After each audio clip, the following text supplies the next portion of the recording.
Hello दोस्तों, नमस्कार। तो दोस्तों, आज की जो जानकारी है वो दोस्तों सीआरपीएफ एएसआई स्टेनो से जुड़ी जानकारी आपको यहाँ पर देने जा रहे हैं। यहाँ पर पहला नंबर जो आपको बताएंगे कि डिक्टेशन जो है, डिक्टेशन ये आपकी कैसी आती है, सीआरपीएफ में डिक्टेशन कैसी आती है मैंने दिया हुआ है। दूसरा, आपका जो डिक्टेशन आती है वो कितने टाइम के लिए बोली जाती है, समय, ठीक है।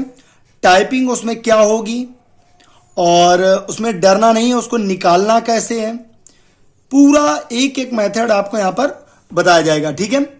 और मैंने जैसा बताया था, जाके मेरी पुरानी वीडियो देख लीजिए, जब नोटिफिकेशन नहीं आया था उसके पहले मैंने बताया था कि आपको जो फॉर्म निकला था तो मैंने बताया था कि उसमें क्या आएगा, कौन सी उसमें फॉन्ट आएगा, फॉन्ट में मैंने बताया था, उसमें सारी रिलेटेड आपको जानकारी यहां पर मिलेगी।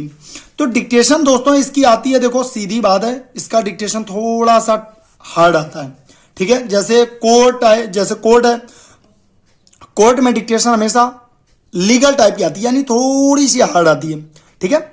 यहां तक किसी स्टूडेंट कोई दिक्कत नहीं होगी। कुछ यूज करते हो, बैक स्पेस आप यूज कर सकते हो, कोई दिक्कत नहीं है।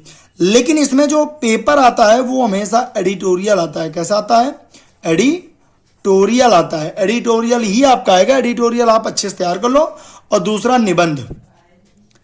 अगर आपने रामधारी खंड 2 तैयार करी है, रामधारी खंड 2, तो आप ये भी कर लोगे, ये भी कर लोगे। रामधारी खंड 2 मेन है, ठीक है, जिसका रिकॉर्डेड बैच मेरे पास रखा हुआ है, जिसको लेना वो ले सकता है, ठीक है। फॉन्ट दोस्तों मैंने बोला था आपको गिल आएगा, पहले ही बोला था मैंने गिल आएगा, तो गिल आ रहा है, ठीक है, मंगल गिल। नोटिफिकेशन में ही बता दिया, जब नोटिफिकेशन नहीं निकला था तभी बता दिया गया था आपको। निकालना कैसे है दोस्तों, ध्यान रखना, जैसे ही आपको डिक्टेशन बोली जाए, ठीक है, तो पहले हमेशा ट्रायल होता है। ट्रायल के बाद देखिए, ट्रायल कुछ 1 सेकंड का, 1 मिनट का होता है, ठीक है, वो नाम 1 मिनट का होता है, लेकिन कुछ ट्रायल होता है। ट्रायल के बाद डिक्टेशन आपकी बोली जाएगी, टोटल 10 मिनट, ठीक है। इसके बाद आपको कंप्यूटर लैब रूम में बैठा दिया जाएगा। कंप्यूटर लैब रूम में जब बैठाला जाएगा तो आप आराम से वहां जाएंगे। इसके बाद स्टार्ट किया जाएगा डिक्टेशन, ठीक है। जैसे ही आप पहली बटन क्लिक करेंगे, इसके बाद डिक्टेशन स्टार्ट हो जाएगी, ठीक। डिक्टेशन स्टार्ट हो जाएगी। देखिए, अगर आपको 65 मिनट मिला है, ठीक है, मान के चलिए 55 मिनट, 10 मिनट डिक्टेशन के, तो आप कम से कम 40 मिनट में वो खत्म कर लीजिए, ठीक है। 30-40 मिनट में डिक्टेशन को आप खत्म कर लीजिए। अगर आपकी रीडिंग अच्छी है, ठीक है, तो ही आप ये 30 और 40 मिनट में डिक्टेशन खत्म कर पाएंगे। अगर आप ऐसी जगह गए हैं जहां पे आपने डिक्टेशन करी है और डिक्टेशन के बाद आपने टाइपिंग करी है, ठीक है, तो आप भूल जाइए। अगर आपने डिक्टेशन में, अगर आपकी रीडिंग प्रोसेस अच्छी नहीं है, सीधे आप टाइपिंग में जाके हमेशा बैठे हैं, तो यहां पर दिक्कत आपको होने वाली है, सीधी बात है, ठीक है। कहने का अर्थ मेरा है कि देखिए, जैसे मान लीजिए ये मैंने लिखा प्रधानमंत्री नरेंद्र मोदी। अब अगर इसको हम पढ़ नहीं पा रहे हैं, प्रधानमंत्री ऐसे करके पढ़ रहे हैं, तो क्या हम इसको 30 मिनट में टाइप कर पाएंगे? नहीं। अगर मेरा रीडिंग प्रोसेस अच्छा है तो ऑटोमेटिक हम इसको फटाक से लिख पाएंगे। और टाइपिंग मुझे आती है क्योंकि मैंने पेपर दिया हुआ है। ये हो गया, ठीक है। मॉडरेट आता है ये आपका, पहले मैंने बोला था मॉडरेट आएगा। आप जब पेपर हो जाए, तब आप स्किल हो जाए तो आप खुद बताना। टाइपिंग मैंने गेल का बताया था कि गेल आएगी आपको, ठीक है। तो ये आप ध्यान रखेंगे। तो इसके लिए आपको क्या तैयार करना है, अब ये बताते हैं। मैंने बताया है जनसत्ता पेपर, अच्छे से तैयार कर लीजिए जनसत्ता पेपर, ठीक है। दूसरा दोस्तों मैंने आपको बताया है कि निबंध, करंट में आजकल निबंध बहुत बोल रहे हैं, निबंध।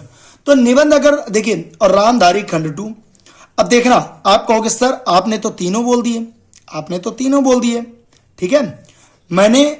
मैंने बोला है जनसत्ता पेपर। अगर आपने जनसत्ता पेपर और रामधारी खंड 2 करी है तो निबंध ऑटोमेटिक आपका अच्छा जाएगा, उसमें कहने वाली बात ही नहीं है। रामधारी खंड 2 करा है तो आपका जनसत्ता, ये करंट, देखिए जनसत्ता क्यों, एडिटोरियल क्यों, एडिटोरियल करंट का टॉपिक जो नहीं है उसको, उसके लिए बढ़िया होता है, जो करंट पे चल रहा है प्रेजेंट टाइम पे, उसको बढ़िया काम कर देता है। और रामधारी खंड 2 ये आपके डिक्टेशन के लिए जबरदस्त होती है, ठीक है। क्योंकि इसमें मैटर जो होते हैं वो मंत्रालय से रिलेटेड वगैरह है ना, तो बजट से रिलेटेड वगैरह सारे टॉपिक इसमें छुए होते हैं। तो रामधारी खंड 2, तो राम जनसत्ता और रामधारी खंड 2 जम के प्रैक्टिस कर डालिए। जब आपका ना हो तब आप बताइएगा, जैसे ही आपका स्किल हो जाए, ठीक है। आप लोग मुझे कमेंट करके जरूर बताना कि वहां पर क्या आया था और उसका फायदा मिला या नहीं मिला। अगर आप निबंध कर रहे हैं तो आप ना जनसत्ता कर पाएंगे ना एडिटोरियल कर पाएंगे, मतलब रामधारी खंड 2। लेकिन आपने रामधारी खंड 2 कर ली तो आप जनसत्ता भी कर पाएंगे और रामधारी खंड 2 भी कर पाएंगे, और निबंध तो कर ही लेंगे। और जनसत्ता कर ली तो आप निबंध भी कर लेंगे, लेकिन रामधारी खंड 2 कर ली तो आप तीनों कर पाएंगे, ठीक है। और इतना ही आपको इसकी प्रैक्टिस करनी है, इससे ज्यादा आपको ना टेंशन लेना है, ना कोई दिक्कत नहीं होगी। और देखिए आपका जो रिजल्ट है, जो अभी आपका पेपर हुआ है, पेपर के बाद आंसर की ज्यादा से ज्यादा 7 दिन के अंदर आ जाती है, ठीक है। 7 दिन के अंदर आंसर की आ जाएगी, आपको पता चल जाएगा स्किल के लिए, ठीक है। इसके बाद आपको स्किल देना है, स्किल की तैयारी करिए। सुबह दोस्तों 7 बजे क्लास चल रही है, 7 AM। जिसको टाइम ना हो तो 7 PM भी क्लास चल रही है, आप ज्वाइन कर सकते हो। लाइव डिक्टेशन भी होगी, रीडिंग भी होगी, एडवांस आउटलाइन भी मिलेगी, ऑडियो मिलेगा, PDF मिलेगा, सब कुछ मिलेगा। आप ज्वाइन करिए, ठीक है। अभी तक नहीं मिल रहा था, अब मिलेगा। कुछ 1 महीने से एडवांस आउटलाइन नहीं दे पा रहे थे हम लोगों को, तो आज से वो सब परसों से मिलने लगेगा, तो आप सभी लोग ज्वाइन कर सकते हो, ठीक है। ये आपका नंबर दिया हुआ है। और जो बंदे यहाँ पर कानपुर में हैं, ठीक है, वो यहाँ कानपुर में आकर बर्रा यशोदा नगर में कहीं भी ज्वाइन कर सकते हैं। मिलते हैं वीडियो के साथ, तब तक की जय हिंद।